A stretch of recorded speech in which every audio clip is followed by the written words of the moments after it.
the hell?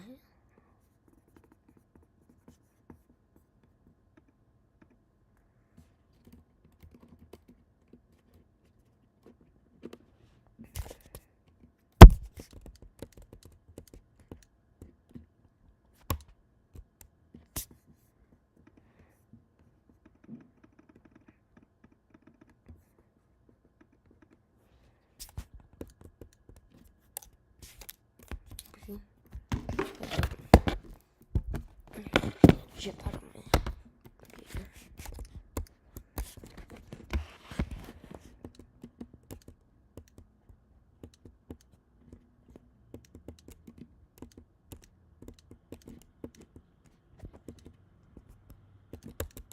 I'm just gonna make it to Agent Adventure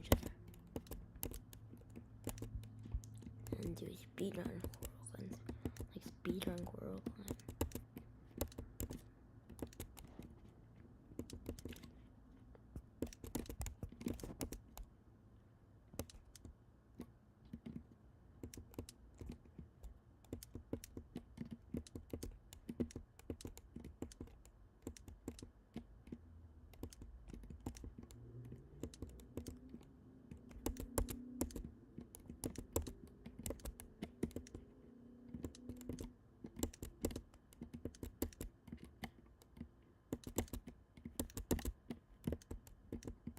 Glitch lab.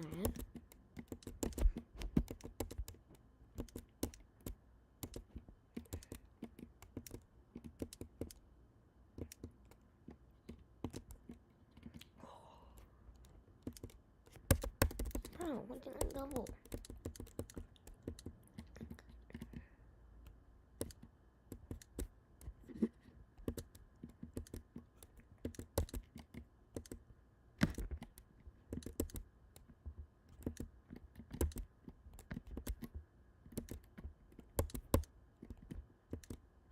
Oh my name is stream.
Hey everybody, before the video starts, I want to tell you that my plush toy thing is finally on sale right now. Okay, it's not a pre-order, you can just buy it, like now. Go to shopalexmyers.com, link is also down below in the description, and get yours today because they are extremely limited, so don't wait on it.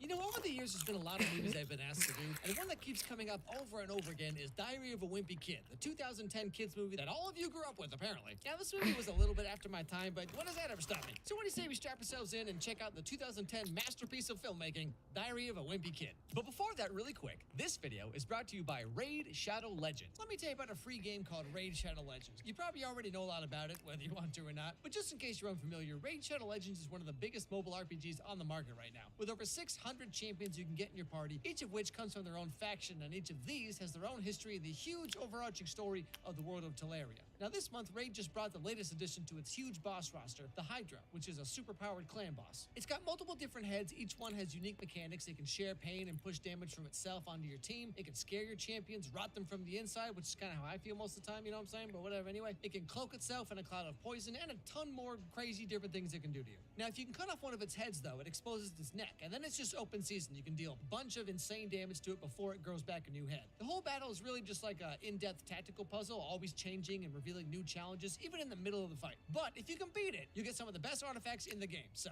it's definitely worth it. Also, from now until January 28th, every player can get a new limited edition champion courtesy of the esports player symbol. And to get it, all you gotta do is log in for 7 days, anytime from now until January 28th, like I just said. But if you miss it, it's gone forever, so don't miss it. Also, this month, Raid's releasing a bunch of new champions along with a brand new Faction Wars Crypt for the best faction of the Shadowkin. So right now's the best time to get started with Raid. And if you use my link in the description or scan my QR code, you're gonna get some free resources and a free mystery champion straight away to kickstart your game. And you can find all these rewards right up here. So again, click the link down below or just scan this QR code to start playing Raid Shadow Legends today. Okay, back to the show. Right from the beginning, we meet our main character, Greg, the titular wimpy kid, I assume. Okay, first of all, let me get something straight. This is a journal, not a diary. I know what it says on the cover, but when my mom went out to buy this thing, I specifically told her not to buy one that's a diary on it.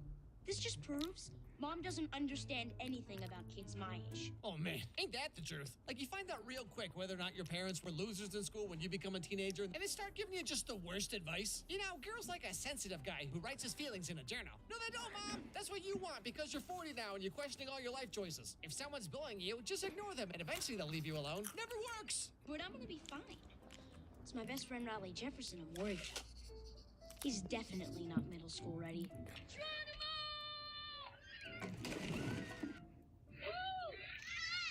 He's not quite clear on the concept of growing up. Well, I mean, hey, I watch Disney movies for a living, so who am I to judge? Anyway, so finally, Greg wakes up on the first day of school, and after getting a face full of the old French onion soup surprise from his brother Roderick, he also gets some valuable advice about how to survive middle school. It's real simple. Don't talk to anyone. Don't look at anyone. Don't go anywhere. Don't sit down. Don't raise your hand. Don't go to the bathroom. Don't get noticed. Don't choose the wrong locker. Yeah, that's pretty much all there is to it, so, you know, good luck, Greg. And so, the moment of truth, Greg heads off to his first day of middle school, the first day at the end of his life, because trust me, Greg, no one survives middle school. Let me just say for the record that I think middle school may be the dumbest idea ever invented.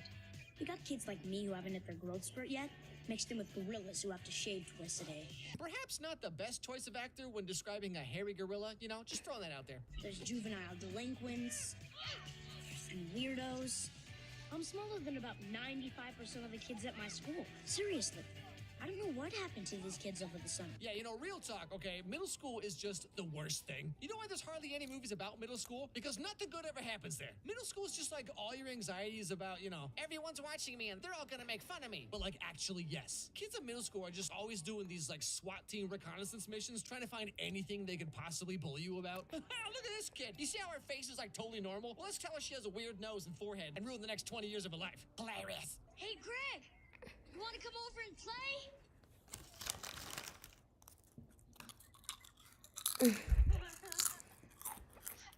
What did he just say to you? Oh, you want to come over and play? Yeah! Do you guys want to play with us? But whatever, anyway, so this being the first day of school, he finally meets up with his friend Rowley, about whom Greg was concerned that, you know, he might not be ready for the whole teenager thing. Remember how I said Rowley wasn't middle school ready? Well, there you go. What are you wearing? It's my serape. Okay, but I mean, like, just give this kid some dreadlocks and a nose ring, and he just looks like any girl you see at a music festival. So then it's finally time for the worst class that no one likes, especially in middle school, physical education. I'm Coach Malone, and I am your gym teacher. PE is as much a part of my life as waking up in the morning and going to the bathroom. I live and breathe physical education. Yes, clearly. I will say, though, in middle school, there's like two kinds of teachers. You have these really weird, jaded people who are always trying to like prove something for some reason, and then you have like absolute saints. I mean, I barely survived 3 years in that place. Can you imagine going through 30? Every day you show up to work and just have to deal with a room full of kids all like, LeBron James, these nuts. Just like the entire cast of Ed, Ed and Eddie, who utterly despise you for no reason whatsoever. Now, I mean this with the utmost respect, okay? But like, what kind of psychopath willingly works in a middle school? Anyway, so gym class gets going and they end up playing the time-honored traditional sport of middle school, which at my school was called beat the crap out of the kids who don't wear American Eagle. But Greg and Rowley pretty quick realized that this whole PE thing might not be for them. Why here for the rest of the class? It's barbaric. It's completely barbaric. This place is an intellectual wasteland. But, you know, it's nice to meet someone more interested in his mind than his body. What? Dude, you're like in 7th grade. What kind of meathead bodybuilders are you going to school with? Hey there.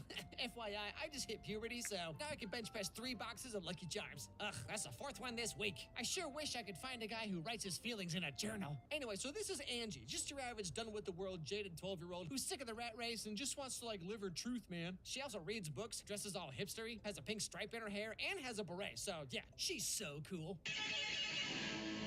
But you know, real talk, a girl like this in middle school is like a total weirdo that no one would ever talk to. But you know she's gonna go off to high school and college and just ruin so many people. Anyway, after talking to this girl for a while, cooties, gross. They wait until it's safe and head back to the blacktop. And here's where they meet the most important character of the whole movie, the cheese. Stop! Good God, man! You almost got the cheese touch. What? The cheese touch. Nobody knows when or how, but one day, that cheese mysteriously appeared on the black.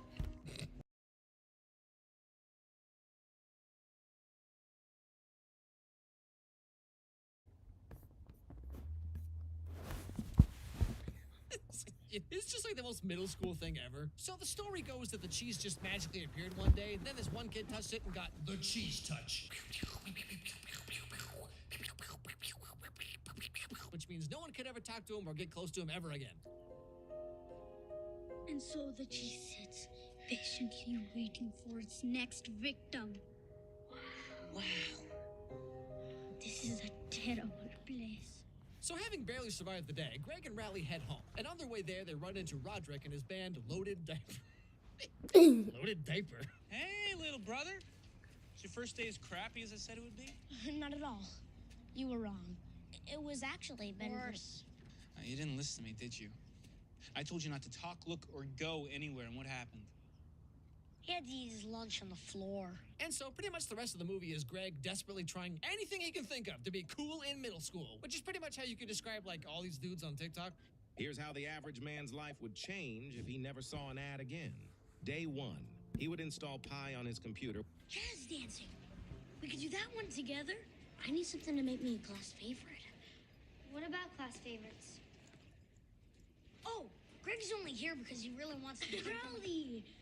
I was just saying that I would really like to nail these people because it's so obvious that they're only doing these activities to get in the yearbook. Oh, well, shoot, that's some big talk from a kid wearing a shirt with a plug and a light socket on it. What even is this? You know, I'm starting to think Rowley might not be your biggest problem there, Greg. Anyway, so Greg keeps dragging Rowley around in his quest to become popular, and they try a bunch of different things, like school musicals, safety patrol, dressing for success. They even go so far as trying out for wrestling.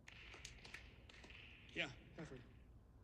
What about pile drivers and Vader bombs? That is fake wrestling? Hey, it's real to me, okay? When The Undertaker came back to life for the 5th time, you know, that really spoke to me, all right? Anyway, so as you might imagine, everything basically just backfires on Greg. You know, he loses his wrestling match to a girl. He ruins the musical. The only girl who will talk to him is Angie over here. I mean, he knew middle school would be rough, but like, come on. And if I would have pinned her, which I could have done easily, you know I would have gotten in trouble for hitting a girl. Why does she even want to wrestle? Who knows? Girls are very confusing. Like today, I heard someone in the hallway say that Bryce Anderson has a cute butt. What does that even mean? Yeah, you know, I never understood what that meant because, like, the girls in my school would always talk about Tanner's butt or Bryce's butt or whatever, but, like, all these dudes just look like this. Like, what are you even talking about? Now, probably my favorite scene in the entire movie here. One day, the kids are watching this really informative video about how to be an awesome teenager. That guy is so unpopular. I'd hate to be him. Ew. Hey guys, do you like breakdancing? That is totally rad. Wicked. You should sit with us at lunch, friend.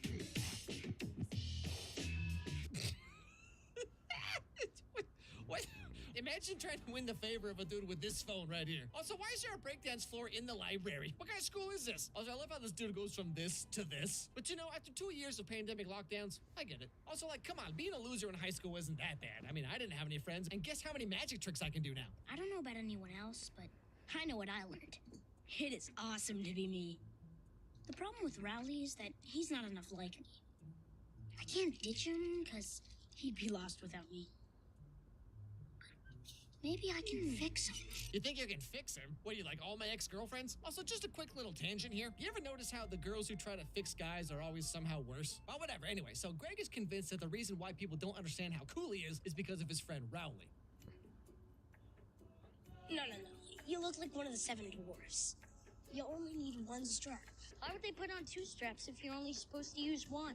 Because the guys who make backpacks aren't cool. If they were cool, they'd give it 1 strap. You know what is 1 strap? Machine guns. So, guess what we're bringing to school tomorrow? Now, skipping ahead a little bit is Halloween, and Greg comes up with this master plan of how to get the most candy by going to the north side where all the rich people live, because, you know, they're the ones who always have the full-size candy bars. So they go off trick-or-treating on the north side, but wouldn't you know, a bunch of big kids show up and start terrorizing everyone, because, you know, they're not quite big enough to hit their stepdads back yet. Hey, Reflector Dude! Nice costume! Thanks. My mom made it.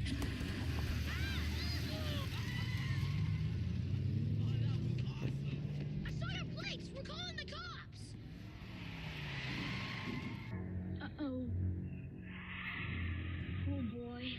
Quickly realizing the flaw in their plan, Greg and Rowley run over to Greg's grandma's house, and using her gardening tools, they end up cutting a huge slice in Marty McMullet's truck over here, which you may or may not be surprised to hear, he doesn't really appreciate very much.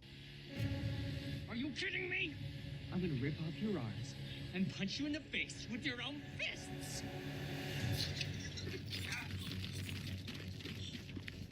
But of course, in the end, Greg and Rowley barely escape with their lives. Now, like I said before, Greg and Rowley try being on the safety patrol, because surely this is what kids in middle school think is cool, you know what I'm saying? It's almost as cool as being the kid with his own homemade Sailor Moon t-shirts. Am I right, guys? Anybody?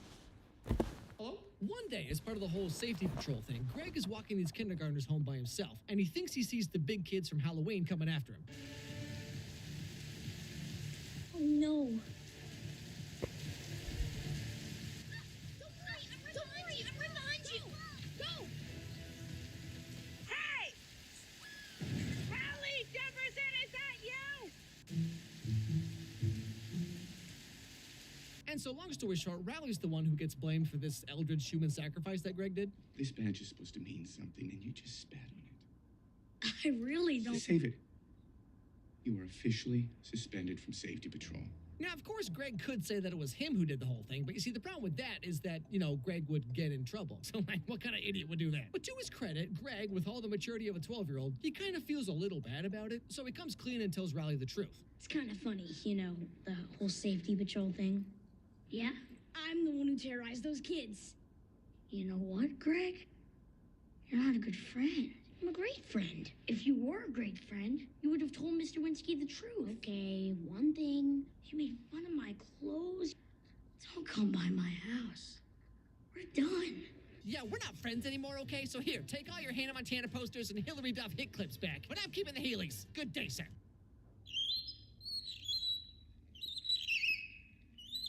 So thanks to all this shenanigans, Greg is at the bottom of the food chain. Rowley won't talk to him and hangs out with Angie now. Stupid girl. And so, in his quest to make everyone think he's cool, Greg has lost everything. Now, ultimately, this culminates to the end of the movie where Rowley wants one of his games back, but Greg doesn't want to give it back because he's mad at Rowley because Rowley didn't just roll over and take all his abuse, instead stood up for himself. Some kind of friend you are. And so they end up having a fight. Mister! Quit copying me!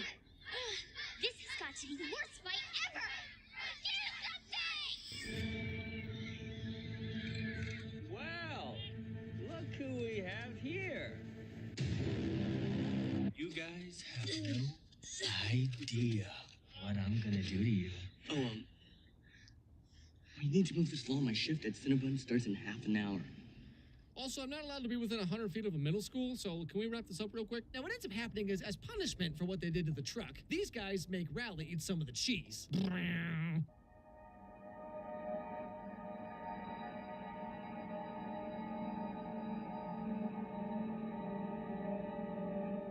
Okay, but like that cheese pull, though, I mean, this movie better calm down.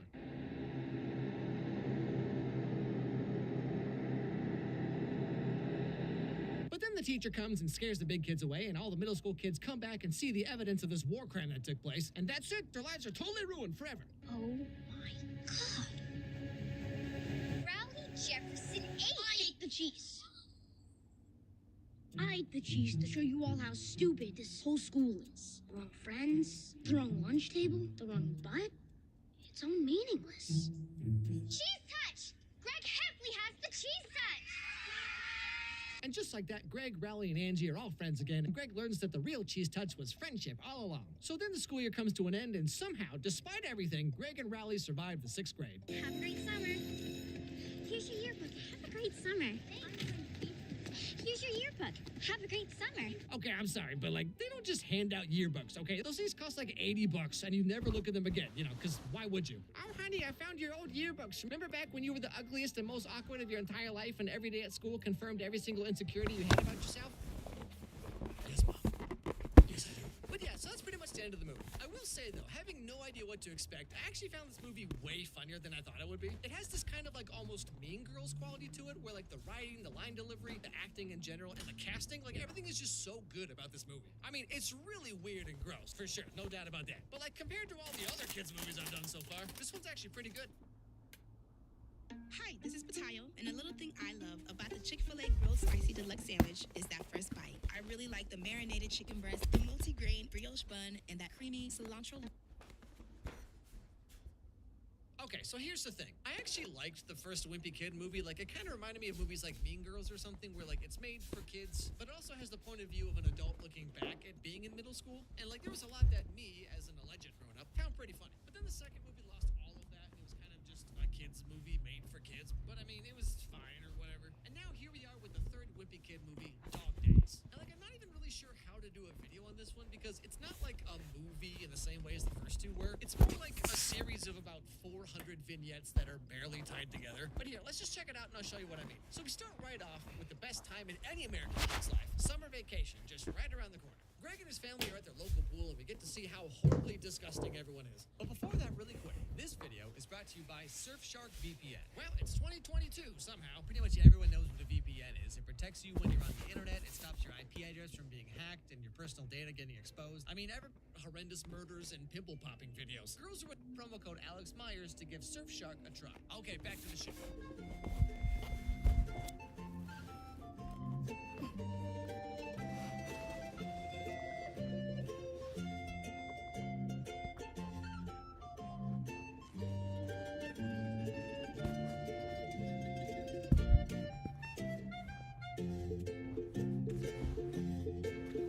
Yeah, you know, humans were a mistake. Something I've always thought was really funny is how, like, movies and stuff that's made for young boys, it's always, like, really gross, you know? Everything's, like, boogers and the cheese touch or whatever, right? And stuff made for girls is all, like, cute and is about puppies and friendship. And, like, you know, that's what company executives think girls like. But the stuff that girls are actually into is, like, stories about horrendous murders and pimple-popping videos. Girls are into some weird, sick stuff, I tell you what.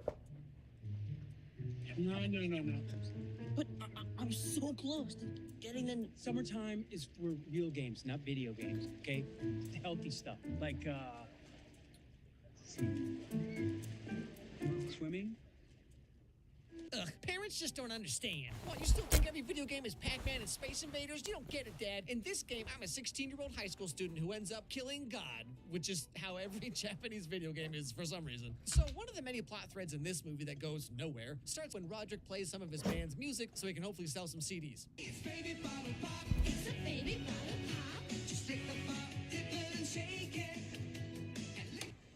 Roderick, you can't play your music that loud. Glenwood?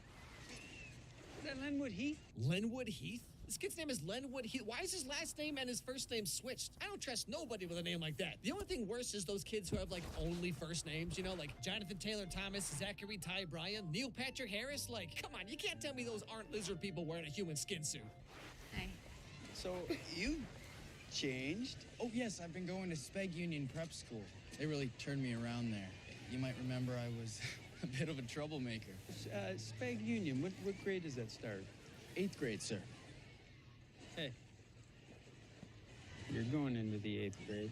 Why did you guys say it all creepy like that, Dad? I don't like this one bit. Anyway, so like I said, summer vacation is about to start, but Greg's dad just doesn't understand the importance of doing nothing for 3 months. No. You see, he's all about sports and definitely not nerdy stuff. For me, summer vacation is basically a 3-month guilt trip. Just because the weather's nice, everyone expects you to be outside all day. The perfect way to spend summer vacation is in front of the TV playing video games. Unfortunately, my dad's idea of a perfect summer is the opposite of mine. The real problem is, me and my dad have absolutely nothing in common. But anyway, so finally it's the last day of 7th grade, and Greg is dead set on getting Holly's phone number so he can call her up and do what I did in middle school and try to woo the girl you like with